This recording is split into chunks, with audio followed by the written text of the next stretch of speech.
السلام علیکم، کیسے ہو دوستو؟ امید ہے کہ سب خیریت سے ہوں گے۔ اللہ تعالیٰ ایسے ہی خوش رکھے۔ جی دوستو، ایک ویڈیو آپ ذرا ملاحظہ فرمایا۔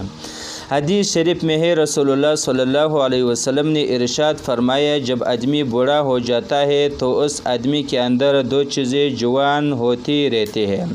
نمبر 1 لمبی زندگی کی خواہش، نمبر 2 مال کا حرص۔ یہ دو چیزیں انسان کے اندر جوان ہوتے رہتے ہیں، لیکن ایک بات یاد رکھے، کئی لوگ یہ سوچتے ہیں کہ آدمی جب بوڑھا ہو جاتا ہے تو پھر آدمی کو شادی کی خواہش نہیں ہوتی ہے۔ یہ غلط بات ہے، بلکہ خواہش ہوتی ہے۔ ایک ویڈیو آپ ذرا ملاحظہ فرمائے اور دیکھیں، اس ویڈیو سے آپ خود اندازہ لگا پاؤ گے۔ ایک دکاندار ہے لیکن ایک ڈمی رکھی ہوئی ہے، لیکن یہ بابا جی صاحب کیا چیک کر رہے ہیں، آپ خود ذرا ملاحظہ فرمائے، آپ خود ذرا دیکھیں، یہ ایک ڈمی ہے۔